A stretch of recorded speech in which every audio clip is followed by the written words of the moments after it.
কেমন আছো? আশা করি তোমরা ভালো আছো। আমিও ভালো আছি তোমাদের আল্লাহর রহমতে। তো চলো দেখি আজকে আমরা উইল দিয়ে কিছু বাক্য তৈরি করব। Subject will, V1। I, you, they, we, she, he, এগুলো এক একটা আমাদের সাবজেক্ট। উইল হচ্ছে আমাদের হেল্পিং ভার্ব, আর হচ্ছে রিড, গো, কাম, রান, প্লে, সি, সে, এগুলো হচ্ছে আমাদের ভার্বের হচ্ছে বেস ফর্ম V1। V1 এরকম তো প্রচুর আছে, এক একটা বসে আমরা বাক্য তৈরি করব। আই উইল গো, আমি যাব। ইউ উইল গো, তুমি যাবা। দে উইল গো, তারা যাবে। উই উইল গো, আমরা যাব।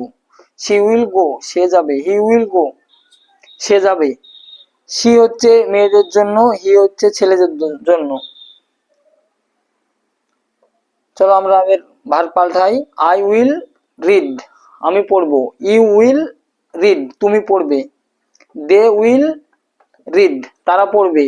উই উইল রিড, আমরা পড়বো। শি উইল রিড, সে পড়বে।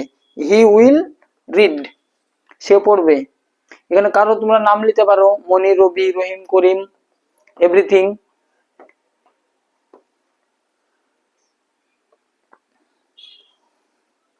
আমি আসবো, আই উইল কাম, তুমি আসবা। ইউ উইল কাম, তারা আসবে। দে উইল কাম, আমরা আসবো। উই উইল কাম, সে আসবে। সে উইল কাম, সে আসবে। She will come. আমি দৌড়াবো, আই উইল রান, আমি খেলবো। আই উইল প্লে, আমি দেখবো। আই উইল সি, আমি বলবো। আই উইল সে, তারা খেলবে। দে উইল প্লে, তারা দেখবে। দে উইল সি, তারা বলবে। দে উইল সে, তারা আসবে। দে উইল কাম, তারা যাবে। দে উইল গো, তারা পড়বে। They will read.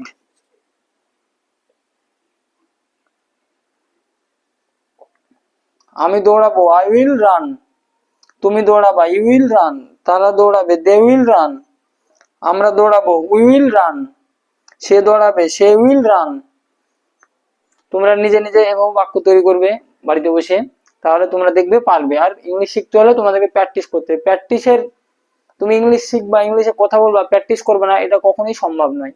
তো তোমাকে প্র্যাকটিস করতে হবে তুমি যদি ইংলিশ শিখতে চাও। সাবজেক্ট বসাবে, তারপরে উইল বসাবে, তারপরে V1 ভার্বের বেস্ট ফর্ম লাগাবে। যেগুলো লাগাবে সেগুলো দিয়েই তৈরি হয়ে যাবে আমাদের একটা বাক্য।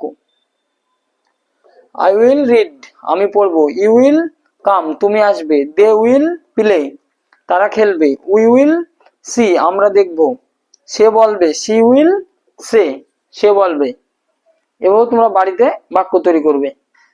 বলো তো রহিম আসবে, রহিম আসবে, এটা তোমরা কমেন্ট করবে। আই উইল রিড, আমি পড়বো। আমি পড়বো না, এটা আমরা ইংলিশে কিভাবে বলবো? I will not, I will not read, আমি পড়বো না। আই উইল নট গো, আমি যাব না। সে আসবে না। সে উইল নট কাম, সে আসবে না। জাস্ট এখানে নটটা বসিয়ে দেবা, তাহলেই আমাদের নাবাচকে উত্তর হয়ে যাবে। তারা দেখবে না। দে উইল নট সি, তারা দেখবে না। তুমি আসবে না। ইউ উইল নট কাম, তুমি আসবে না। ওই প্রত্যেকটা সাবজেক্ট উইল নট, তারপরে come, run, go, read, see, say, everything you can say. তুমি বাড়িতে অবশ্যই প্র্যাকটিস করবে যদি ইংলিশ শিখতে চাও। ভিডিওটি কেমন লাগলো অবশ্যই বলবে। আজকের মতো বিদায়, বাই বাই, সবাই ভালো থেকো।